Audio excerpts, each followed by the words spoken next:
eso queremos pasar a una interesante nota que tenemos para orientarnos un poco en este complejo panorama político nacional que tenemos. Está del otro lado quien es periodista, política, entre otros temas, entre otros proyectos, Silvana Varela. Hola Silvana, gracias por estar acá. Esteban Chacho en Cítrica, bienvenida, buen viernes. Hola Esteban, ¿cómo estás? Buen fresco viernes, pero bueno. Heladísimo, haciéndole frente.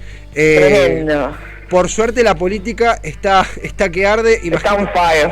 Imagino que mucho material. Te pregunto de curiosidad, ¿cómo se hace, realmente lo pregunto, para administrar semejante ritmo? Porque es un desafío para el periodista. Suelen ser las elecciones. Es tremendo, porque a veces me pasa, pero cuento cosas muy sencillas de la vida cotidiana, ¿no? Sí, digo, me pasa dejar el teléfono en la cartera, en el auto, por 1 hora y media que me bajo a entrenar y de repente volvés, lo primero que haces es agarrar el teléfono y dices, ¿y ahora qué pasó? Porque ves 200 mensajes en los grupos de WhatsApp de periodistas, ves que te dicen, che, viste tal cosa, viste tal otra, y te cambió todo en 1 hora y media, ¿no? Pero bueno, son días complejos. Yo creo que por lo menos hasta había mucha expectativa con el tema del cierre de la presentación de los frentes. Sí. Me parece que no hubo sorpresas. Yo venía anticipando que me parecía que no iba a haber sorpresas más allá del cambio de nombre, que también era en el cierre de alianzas, ¿verdad?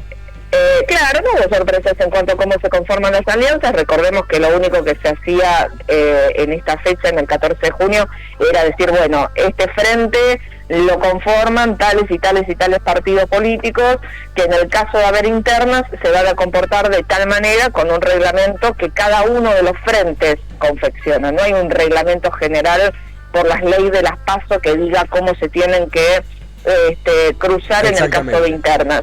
Entonces, bueno, de ahí devino la discusión en lo que era el Frente de Todos, hoy Unión por la Patria, que, bueno, si se cruzaban con un piso del 25% o del 40% como quería, del 25% como había sido históricamente, del 40% como proponía sobre todo el PJ provincial, digamos la línea que encabeza Máximo Kirchner, y terminaron cerrando en un 30%, ¿no? Es decir, bajo la amenaza de Aníbal Fernández, que representa el sector de Alberto Fernández, que representa la candidatura de alguna manera o que impulsa un poco la candidatura de Daniel Scioli y la de Agustín Rossi, que todavía sigue ahí. Sí. No olvidar, o sea, realmente, viste que uno tiene que ponerse un par de asteriscos porque de golpe es Scioli, Máximo contra Scioli y queda Rossi también. Da la sensación que igual se empieza a achicar un poco la isla. Sí, yo creo que en el caso, a ver, hay tiempo hasta el 24 para definir si finalmente van a haber más de un candidato o no en la categoría presidente. Me parece que en el caso de haberlo vamos a estar viendo solamente 2 opciones, ¿no? La que encabece Daniel Scioli y la que encabece alguien por el espacio kirchnerista masista, que ahí también me parece que depende mucho de si es candidato único o no. Yo creo que en el caso de poder acordar un candidato único, bueno, podríamos estar viendo a Sergio Massa como candidato. Me resulta muy difícil pensar en la salida de Axel Kicillof, que recibe presiones a cada segundo para dejar la provincia de Buenos Aires y convertirse en ese candidato de super consenso que decían algunos de los gobernadores. Yo creo que realmente sería como una jugada muy fuerte, ¿no? Habida cuenta que es un gobernador con muy buena imagen, con una muy buena gestión, quizás alejado de los medios. Por ahí también pasa que a veces no se sabe todo lo que hace, pero realmente hace mucho.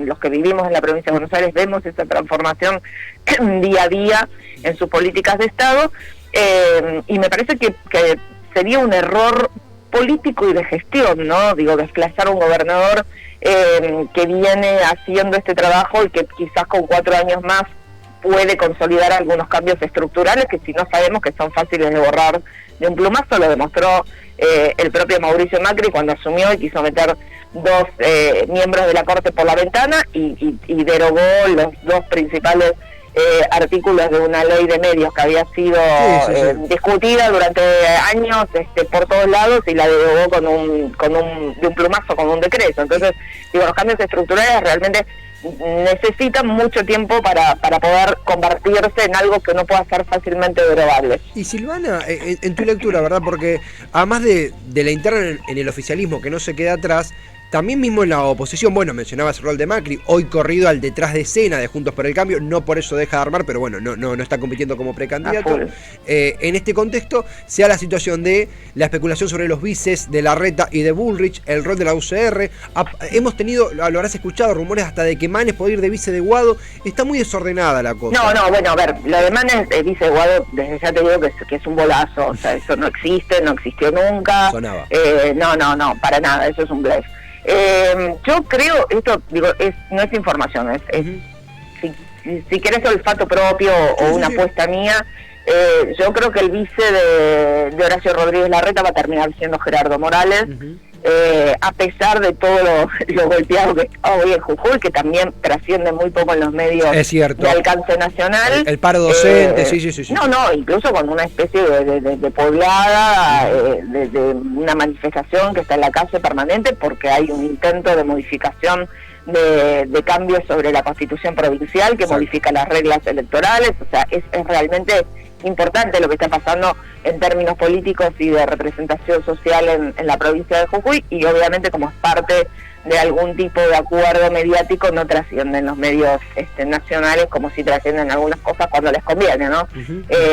Como tratar de vincular un lamentable, tremendo y espantoso homicidio, femicidio en Chaco, tratar de vincularlo como si fuese un hecho que tuviese algún tipo de connotación política, ¿no? Pero bueno, digo, para no irnos por las ramas, me parece que yo creo que Larreta se acerca a cerrar con Morales, y me parece que es lo que más le conviene a los dos, por otra parte, ¿no? Es decir, yo no veo a ningún candidato de la UCR pudiendo disputar seriamente para terminar siendo el candidato de todo el espacio de Juntos por el Cambio. Me parece que cualquiera de los dos, tanto Larreta como Bullrich, tiene en ese sentido más intención de voto y quedaría muy desdibujado el candidato de la Unión Cívica Radical, con lo cual me parece que si a Morales le ofrecen ser el vice de Larreta, le cierra por todos lados.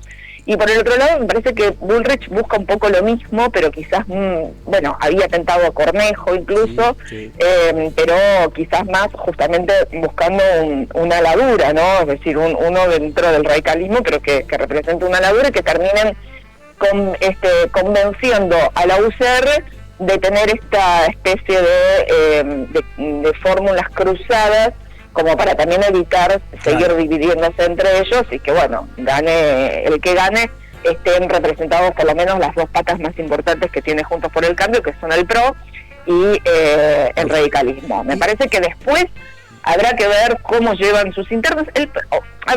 Juntos por el Cambio, a diferencia del peronismo, tiene una gran gimnasia a la hora de llevar adelante una interna sin desangrarse, ¿no? Parece que se matan. Han tenido antecedentes de paso presidencial. Sí, todas, desde el 2015 que ellos vienen haciendo paso. Bueno, la única fue la anterior, que aún así incluso hubo algunas candidaturas medias testimoniales, pero digamos, la del 2015, que fue en serio, la pudieron hacer sin ningún problema, y después el que ganó condujo, y los que perdieron se sumaron de atrás como furgón de cola y no tuvieron drama. El peronismo, desde la época de Cafiero Menem, que no tienen internas a nivel de presidente, y les cuesta mucho pensar la interna, porque el peronismo piensa que cuando llega a interna es porque es el fracaso de una negociación, ¿no? El fracaso del diálogo, cuando en realidad quizás sería sano que puedan sentirse representados todos los sectores que quieran o que crean tener derecho a hacerlo, y que después se pudiese dar esta cuestión de, se fidelizan los votos del perdedor. Pero la verdad es que cuando hubo un intento con Randazzo Scioli en el 2015, Scioli mantuvo su verborragia muy tranquilo, porque es su perfil. Digo, yo no me imagino a Scioli agrediendo a Aguado, ni a Aguado agrediendo a Scioli, pero sí pasa que por debajo de ellos dos, los sectores militantes que representan a cualquiera de los dos espacios suelen ser muy detractores del otro, ¿no? Y en el caso de Scioli y Randazzo, lo era el propio Randazzo, que hablaba, pero barbaridades de Scioli siendo su competidor interno, muchas más barbaridades de lo que decía de Macri, porque bajo su lógica de primero le tengo que ganar a Scioli para competir con Macri, lo mataba a Scioli, y costó muchísimo después fidelizar esos votos, e incluso yo creo que muchos votos que Scioli termina perdiendo justamente porque muchos votos se fueron y no lo votaron ni siquiera en el balotaje, pensando, bueno, mejor que pierda, ¿no? Y Silvana, por esta cuestión del dedo. Claro, y en ese eje, ¿no? Porque justamente hablabas del 2015, que fue hace mucho tiempo, y si uno ve la política actual parece que hace más, porque ha mutado, ha cambiado muchísimo el panorama, pero está la hipótesis de la elección de tercios, una elección donde las tres principales porciones se repartirán entre Juntos por el Cambio, Unión por la Patria y La Libertad Avanza. Y también hay otra lectura muy nueva, entre comillas, no sé si llamarle nueva, muy reciente, de hay una descomposición del ala de Javier Milei a partir de los malos resultados en las provincias, y puede que vayamos a un escenario más parecido a 2015 que a la elección de tercios, algo similar, no en cuanto a ideología, pero sí cuantitativamente, que en 2003. ¿Puede pasar eso? Puede pasar, pero no creo que suceda previo a las PASO. A ver, a mí me parece que las PASO en la Argentina han terminado siendo una gran encuesta a nivel nacional, ¿no? Digo, la mejor encuesta a nivel nacional que existe hasta ahora. Porque justamente como la mayoría de los espacios políticos no han utilizado las PASO para dirimir internas seriamente, terminan siendo, bueno, a ver, la mayoría de la gente hacia qué espacio político se inclina. Claro. Y termina siendo una gran encuesta que después lo que genera o en lo que deviene es que de ahí a la general se ajustan algunas cuestiones de campaña, pero también se ajusta el voto de aquel que le gusta votar a ganador o que siente que su voto es útil en tal o en cual espacio, incluso yendo en contra de, ¿no? Es decir, si yo veo que a mí no me gustaría que gane A, y bueno, el que yo voté que C no tiene chance, pero el B sí, y bueno, por ahí en la general voy y pongo el voto a B, porque en realidad voy en contra de A, ¿no? Entonces me parece que eso va a depender mucho de la performance que tenga Javier Milei en las PASO, que yo, a ver, ni lo inflo ni lo desinflo, ¿no? Es decir, ni me subo a la ola de pensar que Milei ya está en el balotaje, como han hecho algunos en algún momento, ni creo que esté tan afuera solamente por analizar la situación de las provincias, porque a mí me parece que lo que tienen las elecciones provinciales, entre otras cosas, es la posibilidad justamente de centralizar la agenda, de focalizar la agenda en lo provincial. El estar separada de la elección nacional le permite que se piense en la agenda local, que se piense en el candidato local. Digo, a ver, decir que Javier Milei sacó el 18% de los votos en La Rioja porque su candidato, que era Martín Menem, tuvo ese número, es ridículo, porque la realidad es que estamos hablando de un Menem en La Rioja, ¿entendés? Lo mismo decir que Milei sacó 3 puntos en Tucumán porque Bussi tuvo 3 puntos. Estamos hablando de un Bussi en Tucumán, es decir, apellidos con mucho peso propio en cada una de esas provincias, con una historia política detrás de cada uno de ellos, que independientemente de si iban por la lista de Milei o del Pato Donald, digo, quienes sacaron o no sacaron votos fueron Menem y Bussi. Claro. Digo, no es transferible a lo nacional. Yo creo que lo nacional de Milei lo vamos a ver recién el 13 de agosto. Por supuesto que es muy difícil pensar que puedas tener una buena performance cuando ni siquiera tenés gente que te cuide los votos en la mesa, ¿no? En el escrutinio. Pero bueno, también en su momento, a ver, el PRO cuando recién empezó como Fuerza Nacional había hecho una campaña muy importante para tener fiscales voluntarios y no le fue mal en ese sentido. Así que digo, esta movida de convocar a los desencantados con la situación política y convertirlos también un poco en fiscales o los fiscalizadores de ese voto, me parece que les puede llegar a dar resultado. Y lo que sí creo que Milei en sí mismo no representa un proyecto, sino que representa el voto salame, el voto bronca, el voto que pongo una feta de salame en el sobre para impugnar, sino para demostrar mi rechazo al sistema. Exacto, ni siquiera es el voto en blanco, es el voto con toda la bronca posible como para ir a buscar algo y metértelo dentro del sobre y decirte, no creo en esto, me tienen harta, la estoy pasando mal, etcétera, etcétera. Entonces, porque después por otro lado, cuando vos, hay una consultora que hizo un trabajo muy interesante en los últimos días, donde lo que puso a consideración de los encuestados fueron los proyectos, sin decir que eran proyectos de Milei, y te das cuenta que la gente no está a favor de los proyectos de Milei, es decir, no está a favor del arancelamiento de la... Suban Córdoba era la consultora.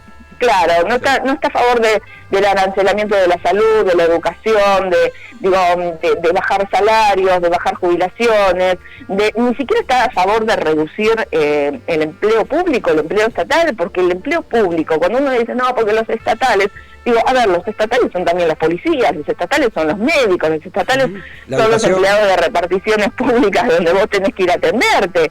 Los estatales no son, entre comillas, los ñoquis que los que te hablan de casta política quieren hacerte creer que son, ¿no? Entonces, cuando vos lo bajás a consulta de la población, si están de acuerdo o no están de acuerdo con esas ideas, sin decir que el que dice esas ideas es Milei, un altísimo porcentaje de la población dice que no está de acuerdo, con lo cual, bueno, yo creo que después cuando en la encuesta de intención de voto Milei tiene un número más alto que eso, es porque en realidad lo que está representando es la bronca. Capto. No, es interesantísimo el laburo de Suban Córdoba y es interesante, es imprescindible ese análisis, Silvana, este paneo de cierre de semana de una semana política ardiente. Agradecerte el tiempo, la charla y, si me permitís, comprometerte a seguirla próximamente porque esto no hizo más que empezar, si te parece. No hay ningún problema, acá estoy. Ay, Silvana, gracias en serio, buen cierre de semana, el abrazo de todo Cítrica. Un abrazo para ustedes, gracias.